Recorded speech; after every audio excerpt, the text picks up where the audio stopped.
믿음으로 말미암아 살리라, 이 말씀을 지금 계속 함께 나누고 있습니다. 우리가 의인이라고 하면 대단한 어떤 믿음의 역사를 이루어내는 어떤 큰 일을 해야 한다고 생각합니다. 그런데 성경에서 말하는 의인이 어떤 대단한 큰 일을 이뤄낸 사람을 이야기하는 것이 아니라 예수 그리스도를 믿음으로 말미암아 사는 그 그리스도인, 믿음으로 사는 사람을 의인이라고 부르고 있는 겁니다. 여러분, 우리가 믿음으로 살 때 반드시 하게 되는 일이 하나 있다고 지난주에 함께 말씀을 나눴습니다. 그것이 무엇이냐면 믿음으로 살면 반드시 예배하게 되어 있습니다. 왜냐하면 믿음의 대상인 하나님을 경외함으로 우리가 살기 때문에 예배하는 삶이 되는 거죠. 근데 예배하는 삶을 살아갈 때 우리는 몇 가지를 하게 되는데, 그 중에 하나가 하나님이 말씀하신 곳으로 가서 예배를 한다고 말씀을 드렸습니다. 왜냐하면 가지 않으면, 우리의 일상과 구별된 삶의 자리가 아니면 하나님 앞에 예배할 수가 없기 때문입니다. 그리고 그 예배, 가서 예배할 때 하게 되는 일 중에 하나가 나의 가장 소중한 것을 하나님 앞에 드리는 일을 하게 됩니다. 그것이 아브라함에게서는 이삭이 되겠죠. 또 우리의 삶에 있어서는 어떤 사람에게는 재물이 될 수 있고, 어떤 사람은 그것이 자신이 꿈꿔왔던 꿈일 수도 있고, 다른 어떤 것이 될 수도 있는 거죠. 또 그렇게 하나님 앞에 예배할 때 결국에는 우리가 하나님 앞에 순종함으로 삶을 드리는 예배의 삶을 살게 된다, 이렇게 이야기를 했습니다. 네, 다 기억나시죠? 네, 2주밖에 안 된 이야기니까. 네. 그런데 우리가 예배 드리는 것은 우리의 삶에 있어서 매 순간 그렇게 하지는 않거든요. 그러니까 아브라함이 모리아 산에 가서 예배할 때 예배하는 그 시간을, 우리가 예배를 준비하는 시간을 포함해서 그 하나님이 지시하신 땅으로 가는 것까지, 그리고 제사를 드리고 다시 돌아오는 것까지 다 한다 해도 한 일주일 정도의 시간이 될 겁니다. 그리고 정말 이삭을 실제로 하나님 앞에 드리는 그 시간, 하나님이 친히 준비하신 어린 양을 잡아서 대신 드리는 그 시간을, 그 시간만 예배라고 한다면 그 시간은 하루가 안 되는, 혹 반나절도 안 되는, 몇 시간이면 다 되는 그런 시간의 짧은 부분이 될 겁니다. 그런데 하나님은 우리가 매 순간 사실 예배하는 삶을 살길 원하시거든요. 우리의 삶이 예배가 되기를 원하신다는 뜻입니다. 왜냐하면 그렇게 할 때 비로소 우리가 정말 믿음으로 살기 때문에 그래요. 그러면 우리의 일상에서, 우리 일상적인 삶에서 우리는 어떻게 예배하는 삶을 살 수 있을까 하는 겁니다. 이렇게 예배 드리는 이 시간 말고 우리의 삶에 더 많은 시간들, 가정에서 보내고 또 사람을 만나고 일터에서 보내는 그런 시간들에서도 어떻게 정말 하나님이 예배한다고 말씀하시는 그런 예배의 삶을 살 수 있는가 하는 겁니다. 예수님이 그 헌금하며 헌금하는 두 사람의 이야기를 지난번에 드렸습니다. 본 것을 말씀을 드렸어요. 헌금함에 2렙돈 넣었던 그 과부의 그 헌금을 보시고 다른 어떤 사람보다 많이 넣었다고 말씀을 하셨습니다. 예수님께서 그 사람에게 단지 2렙돈밖에 안 되는 돈이지만 더 많이 했다고 말씀하신 이유는 돈의 양을 보고 그렇게 하신 게 아니었습니다. 마음의 양이었죠. 왜냐하면 그는 가진 것이 그것이 전부였는데 그 전부를 다 드렸기 때문에 그 돈의 양이 아니라 마음의 양을 보시고 많이 했다라고 말씀을 하셨던 겁니다. 전부는 돈의 전부라는 의미도 있을 수 있지만 동시에 그것은 하나님 앞에 드리는 마음의 전부인 거예요. 우리가 예배할 때 봐야 할 것은 내가 정말 예배하는 이 일에 온 마음을 다하여 드리고 있는가 하는 겁니다. 전심으로 또 진심으로 예배하는가 하는 거죠. 곧 우리가 하나님 앞에 예배할 때 하나님을 향한 우리의 마음을 사실은 점검해야 됩니다. 내가 지금 드리고 있는 이 예배가 하나님 앞에 드리는 이 우리의 마음이 어떤 건가? 그리고 그 마음의 양이 우리가 믿음으로 살아갈 때 그 믿음의 진정성을 이제 인정받게 되는 거죠. 우리는 어떤 것들을 이제 수치로 이렇게 표현하기도 합니다. 그래야 좀 마음이 편해요. 예를 들자면 우리의 시간을 수치로 표현한 것들이 있죠. 시계이기도 하고 혹은 달력이기도 합니다. 또 우리의 인생 주기에 우리의 삶의 시간을 표현하는 것이 이제 나이이기도 하죠. 그럼 우리가 살아온 나이를 이야기할 때 우리가 살아온 인생의 시간을 수로 표현한 겁니다. 그럼 이 수로 표현돼야만 한국 사람은 편해요. 그래서 만나면 제일 먼저 물어보는 게 뭘까요? 몇 살이냐, 그죠? 고향이 어디냐, 학교는 어디 나왔냐, 뭐 이거부터 다 확인하고 가야 그 다음에 이제 그 사람과 인간관계를 맺는데 좀 편하게 관계를 맺습니다. 우리가 살아가는 세상에서 우리가 경험하는 많은 것들을 우리는 이제 수치화하기도 합니다. 숫자로 표현할 수 있는 많은 것들이 있어요. 키 같은 경우도 뭐 몸무게도 밝히기 원하진 않겠지만 숫자로 표현합니다. 또 우리가 갖고 있는 어떤 재물, 재산도 숫자로 표현하죠. 얼마나 많은 재산을 가졌는가 숫자로 표현할 때 그것이 많으면 괜히 든든하고 그런 생각을 합니다. 또 얼마나 많은 지식을 가졌는가 하는 것도 뭐 숫자로 표현하기도 합니다. 예를 들면 뭐 IQ라든지 그런 지수를 통해서도 표현하기도 합니다. 그런데 숫자로 표현할 수 있는 것들이 있지만 숫자로 표현할 수 있는 것보다 더 많은 것들이 사실은 숫자로 표현할 수 없는 것들입니다. 예를 들자면 자, 옆에 있는 분들과 한번 이렇게 인사하셨으면 좋겠습니다. 권사님 정말 사랑해요. 이렇게 한번 인사하셨습니다. 네. 그럼 옆에 있는 분이 이렇게 또 질문을 또 하시면 좋겠습니까? 얼마나 사랑하는데? 이렇게 물어보세요. 얼마나 사랑하세요? 여러분, 사랑을 숫자로 표현할 수 있을까요?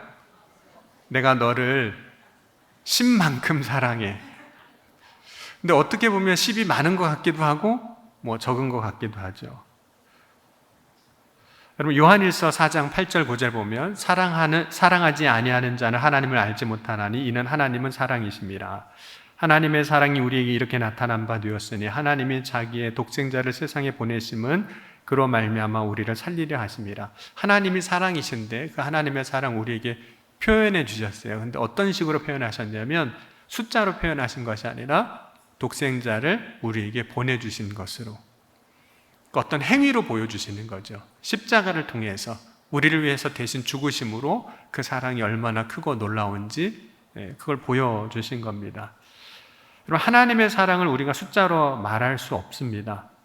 하나님이 얼마나 우리를 사랑하는지 표현할 수 없어요. 그러나 하나님은 우리를 향한 사랑이 얼마나 큰지를 보여주시는 거예요. 그래서 크신 사랑을 우리가 아는 거죠. 숫자로 표현이 안 됐어도 하나님이 날 얼마나 정말 사랑하시는지 아는 겁니다. 로마서 5장 8절 보면 이렇게 말씀합니다. 우리가 아직 죄인 되었을 때 그리스도께서 우리를 위하여 죽으심으로 하나님께 대한 자기 사랑을 확증하셨느니라. 물론 이제 현실적인 삶 안에서 사랑을 확인할 때 숫자로 확인하시는 분들이 있긴 있어요. 숫자로 확인받고 싶으신 분들이 있으세요. 생일 때 선물로 얼마를 주냐, 얼마짜리를 주냐, 그걸로 이제 확인을 받으려고 하는 거죠. 그럼 믿음은 숫자로 표현할 수 있을까요? 우리의 믿음. 표현할 수가 없습니다. 사실상 숫자로 표현한다는 것이 불가능하죠. 여러분, 하나님의 약속과 축복이 얼마나 대단한지를 우리에게 보여주실 때 숫자로 표현할 수가 없으니까 이렇게도 말씀하셨어요. 하늘에 있는 무별을 바라봐라. 바다에 있는 그 모래알을 바라보라. 그것이 하나님의 약속이 또 하나님이 우리를 향한 주시는 그 축복이 사랑이 얼마나 큰지를 보여주시는 이제 표현인 거죠. 여러분, 하나님 앞에 우리가 예배할 때 하나님이 보시는 것은 그럼 숫자일까요? 내가 얼마나 하나님 앞에 헌금을 드렸는지, 공이 몇 개 찍혔는지 숫자를 보실까요? 내가 하나님 앞에 예배하는 예배 그 횟수가, 새벽기도 참석하는 횟수가, 혹은 공예배 드리는 횟수가, 혹은 성경책을 몇 번 읽었고 몇 장을 읽었는지 그 숫자가 하나님 앞에 우리가 드리는, 그래서 하나님이 보시고 받으시는 그런, 체크하시는 그런 것이 될까요? 물론 그런 것들이 간접적으로 우리가 믿음 생활을 어떻게 잘 하고 있는지 표현할 수 있는 어떤 표현의 수단이 될 수 있겠지만 그것이 전부는 아닙니다. 하나님 앞에 예배할 때 하나님이 정말 우리에게 보시기 원하시는 것은 우리의 마음의 양이에요. 마음의 숫자예요. 그런데 여러분, 이 마음의 양 숫자는 어떻게 알 수 있을까요? 이 마음과 관련돼서 우리가 숫자로 표현할 수 없다고 그랬잖아요. 물론 하나님은 전능하신 하나님이시기에 모든 걸 다 아시죠. 하나님은 다 아시죠. 하지만 우리가 하나님 앞에 나아갈 때 그것이 전심인지 아닌지, 신령과 진정으로 드리는 예배인지 아닌지는 사실 우리는 우리 스스로도 어떤 때는 모를 수도 있어요. 나 자신도 나는 신령과 진정으로 예배 드린다고는 하지만 실제는 그렇지 않을 수 있다는 거죠. 여러분, 하나님이 이제 숫자로 표현할 수 있는 것들을 이제 비유로 말씀하셨어요. 이제 큰 것에 대한 비유들을 말씀하셨죠. 앞서 이야기한 것처럼 바다의 별과 바다의 모래 같은 거. 우리가 셀 수 없는 겁니다. 그냥 많다. 그렇죠? 하늘의 별을 보면서 많다. 바다의 모래를 보면서 많다. 이렇게 경험하는 거예요. 2011년도에 이제 아프리카를 간 적이 있습니다. 아프리카 남아공을 갔다 왔었는데, 그때 이제 숙소가 그냥 산속에 있는 수련원 같은 곳이었어요. 선교사님이 이제 수련원으로 쓰시는 곳이었는데, 밖에 나와서 하늘을 보니까 정말 하늘의 별이 그렇게 많아요. 그냥 은하수가 흘러가는 게 보이고, 정말 하늘이 그렇게 별이 많은, 모를 정도로 많은, 가늠할 수가 없는 거죠. 그럼 마음에 있는 것들이 정말로 하나님께 있는가? 내가 마음에 있다고 하는데 그것이 정말 하나님께 있는가? 그럼 우리가 마음의 크기를 가늠할 때 어려움이 있잖아요. 정말로 우리의 마음이 하나님께로 가 있는가? 그럼에도 불구하고 볼 수 있는 게 있습니다. 예를 들자면 우리가 하나님을 이제 사랑한다고 고백합니다. 그런데 하나님을 정말로 사랑하는지 아닌지는 알 수 있어요. 그 중에 하나가 오늘 말씀입니다. 우리의 마음이 정말 하나님께 있는지. 마태복음 6장 19절 한번 같이 읽어보겠습니다. 19절, 20절, 21절입니다. 너희를 위하여 보물을 땅에 쌓아두지 말라. 거기는 좀과 동록이 해하며 도적이 구멍을 뚫고 도적질하느니라. 오직 너희를 위하여 보물을 하늘에 쌓아두라. 거기는 좀이나 동록이 해하지 못하며 도적이 구멍을 뚫지도 못하고 도적질도 못하느니라. 내 보물이 있는 그곳에 내 마음도 있느니라. 이 설교를 이제 본문을 가지고 설교할 때 많은 분들이 목사님 또 헌금하라고 그러려답니다. 그렇게 생각을 해요.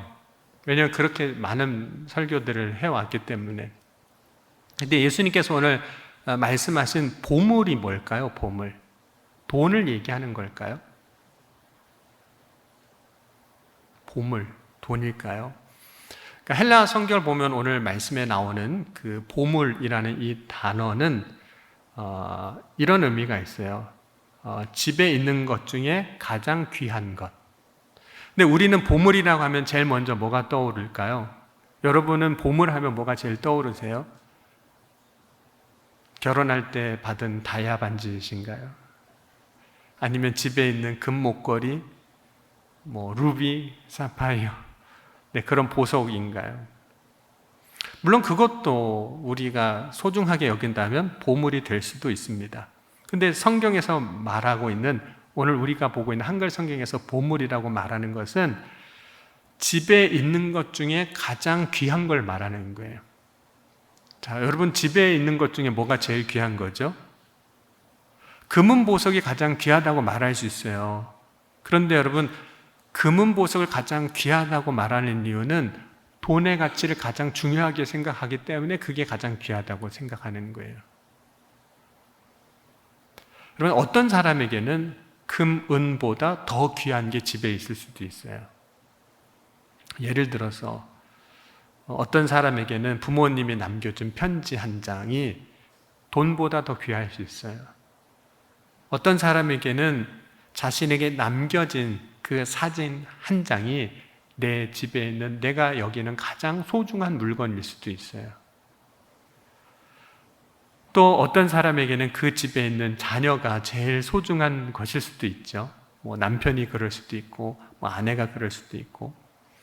그러면 아브라함에게 있어서 자기 집에서 제일 소중한 게 뭐였을까요? 아들이었잖아요. 돈이 아니었어요. 금이 아니었습니다. 아들, 100세 얻은 아들이었어요.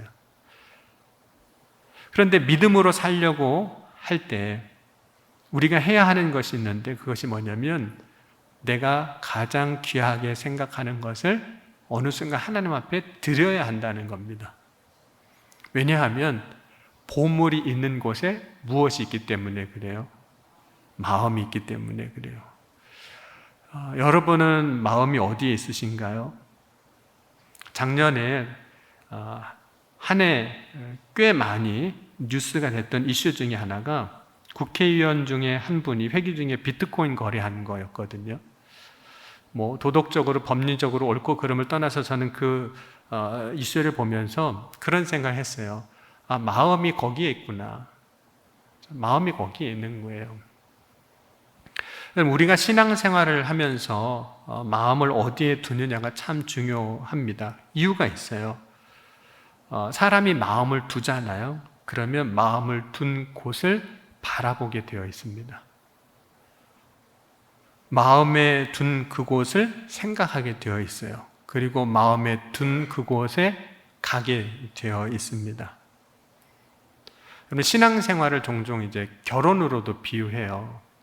그 이유는 결혼이란 어떤 걸까요? 내 배우자에게 마음을 두는 겁니다. 그럼 내 배우자에게 마음을 안 두면 무슨 일이 이제 벌어질까요? 네, 온갖 일이 다 벌어지죠. 마음을 두는 거예요. 내 아내에게 내 마음을 두는 거예요. 내 남편에게 내 마음을 두는 겁니다. 상대방에게 마음을 두었기 때문에 다른 사람에게는 눈이 안 가요. 아무리 키가 크고 잘생겼고 부자였고 뭐 좋은 차를 타고 좋은 옷을 입어도 다른 사람에게는 눈이 안 가요. 왜냐하면 마음이 나의 아내에게 있으니까. 네. 아니신가요? 네.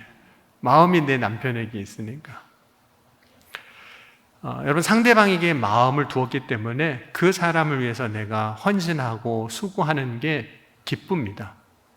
마음이 거기에 있으니까. 그를 위해서 내가 뭔가를 하는 게 너무 좋아요. 너무 기뻐요. 감리교회에서 이제 목회자가 되는 이제 과정 중에 이제 수련 목회자가 있습니다. 교회에서 전도사님으로 3년 사역하고 이제 안수를 받는 과정인데, 이제 수련 목회자를 하게 되면 이제 담임 목사의 지도를 받아야 되는데, 그 지도받는 과정 중에 하나가 1년에 2번 독서 보고서를 내게 돼 있어요.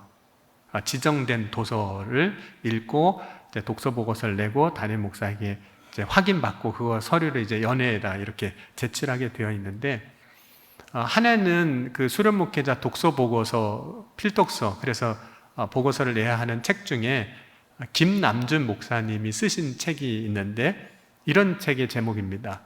자네 정말 그 길로 가려나. 이게 책 제목이에요. 목회자가 될 이제 전도사들에게 책 제목이 자네 정말 그 길로 가려나, 이 제목이에요. 근데 그 책에 이런 내용이 있습니다.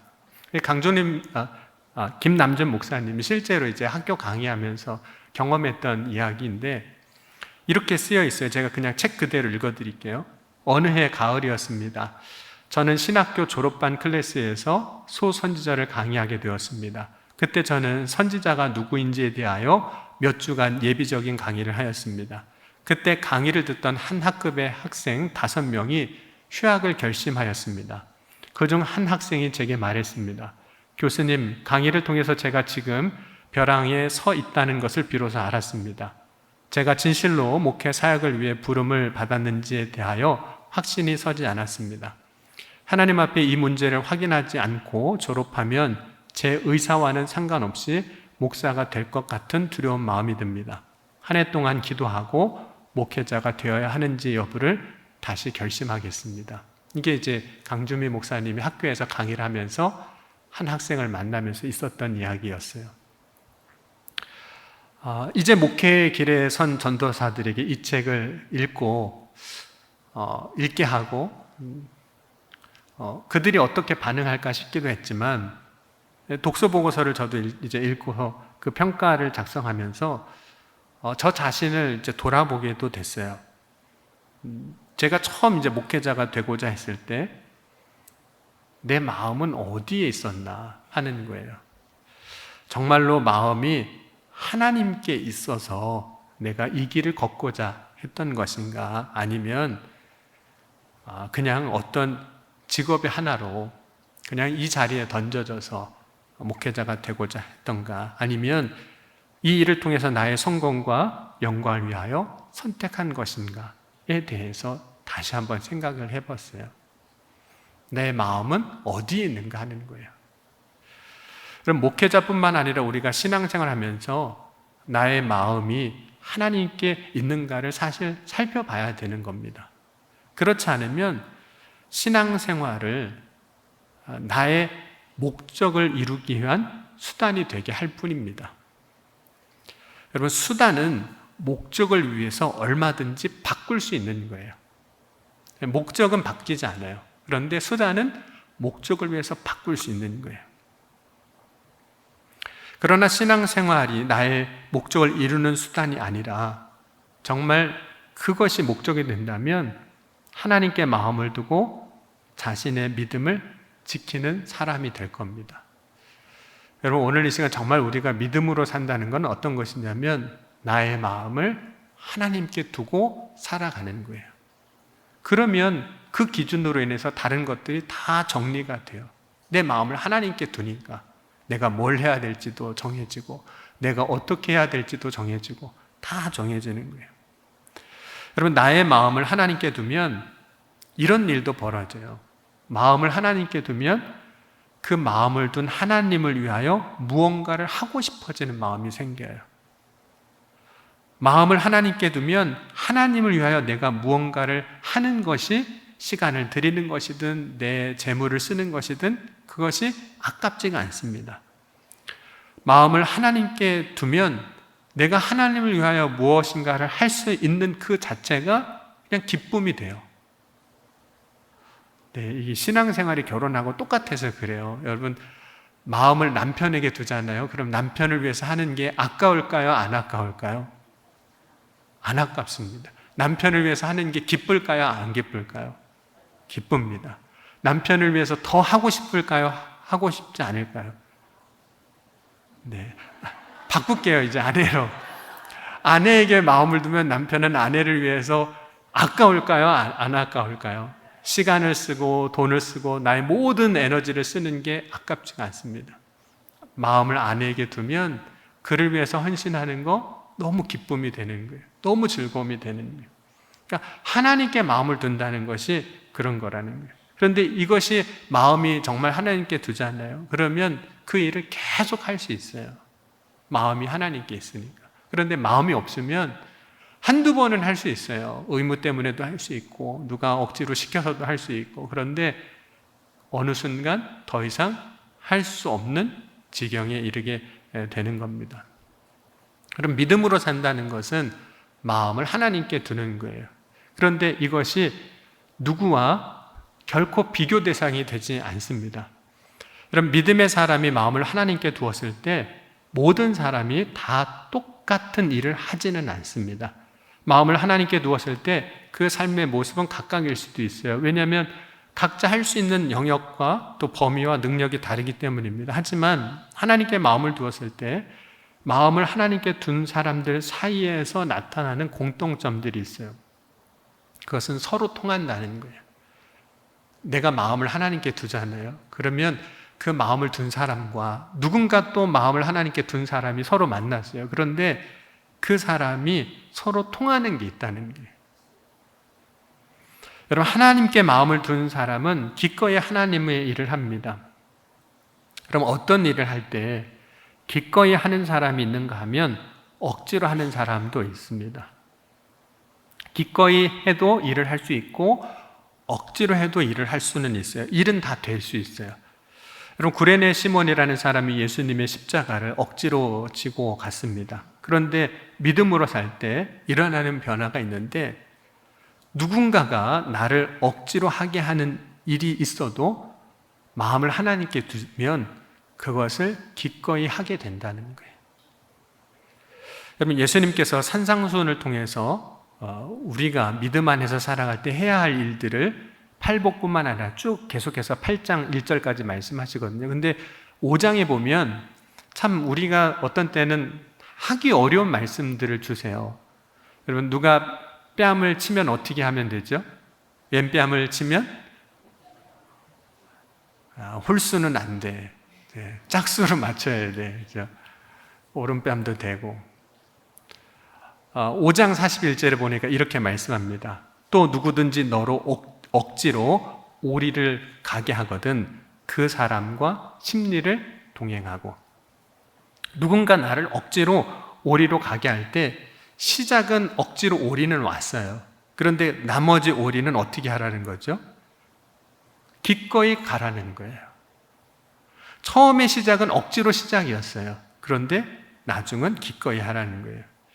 여러분, 예수님이 로마 병사로부터 고난을 당하시잖아요. 그때 먼저 십자가를 지게 하셨어요. 그래서 예수님이 십자가를 지시죠. 그러니까 로마 병사가 지게 하니까 그건 어떻게 보면 억지로 지는 것과도 같습니다. 그러나 예수님은 그 십자가를 지실 때 기꺼이 지셨어요. 그 일을 통해서 예수님은 하나님 아버지의 뜻을 온전히 이루셨습니다. 처음은 혹은 시작은 억지로였는지 몰라도 하나님께 마음을 둔 사람은 그것조차도 기꺼이 믿음으로 감당하게 된다는 거죠. 그럴 수 있는 믿음이 생긴다는 겁니다. 여러분, 오늘 우리가 믿음으로 살아갈 때 가져야 할 것은 하나님께 마음을 두는 것입니다. 그럼 마음을 하나님께 두면 참 편합니다. 왜냐하면 그럼 마음을 사람에게 두잖아요. 그러면 일하다 보면 실망하기도 해요. 일하다 보면 짜증도 나요. 왜 일은 저따 해면 안 되죠. 저렇게 해. 왜 일을 저렇게 해. 이런 생각도 들고, 사람에게 마음을 두면 그래요. 그런데 하나님께 마음을 두면 사람에 대해서 실망할 것도 없어요. 사람은 뭐 연약한 거니까 실수도 하고, 연약해서 넘어지기도 하고 깨지기도 하고. 그럼 마음을 하나님께 두면 실족할 것도 없습니다. 마음을 하나님께 두면 나의 삶에 주어진 일들 혹은 내가 만나게 되는 어떤 일들을 기쁨으로 받아들이기도 합니다. 마음을 하나님께 두면 어떤 때는 손해보는 것 같고 아까운 것 같아도 마음을 하나님께 두고 나면 아깝지가 않아요. 때로는 사라지고 때로는 소모되는 것처럼 보이지만 그것이 동시에 하나님의 뜻 안에서 쓰여지는 것을 여기기 때문에 아깝지가 않은 거예요. 실제로 우리가 살아갈 때 그럴 때 있잖아요. 나는 어딘가에서 소모되는 것 같고, 그죠? 그냥 사라지는 것 같고. 근데 하나님의 뜻 안에서 그것도 다 쓰여지는 거예요. 그럼 매주 예배를 시작할 때 우리 사회 보시는 부목사님들이 강단 촛불을 켭니다. 그럼 왜 밝은 불빛 아래 촛불을 켜는 걸까요? 그러면 상식적으로만 생각해 보면 성전 안은 이미 밝아요. 그래서 기능적으로 촛불을 킬 이유가 없습니다. 그렇다고 여기가 더 밝아지지 않아요. 이미 밝기 때문에. 이미 불을 밝혀놨기 때문에 초를 켜는 것이 기능적으로 그렇게 의미가 없습니다. 그런데 그럼에도 불구하고 초를 켜는 이유가 있어요. 여러분, 초의 의미는 크게 두 가지가 있는데, 예배 때 켜는 초의 의미는 두 가지가 있는데, 첫 번째는 헌신을 통해서 빛을 낸다는 의미입니다. 여러분, 초는 빛을 내기 위해서 자신을 태우잖아요. 헌신을 통해서 빛을 내는 거예요. 우리가 세상에서 그리스도인으로 살아갈 때 초와 같이 살아가는 거예요. 빛과 소금으로 살아갈 때 헌신을 통해서 그 빛을 내는 겁니다.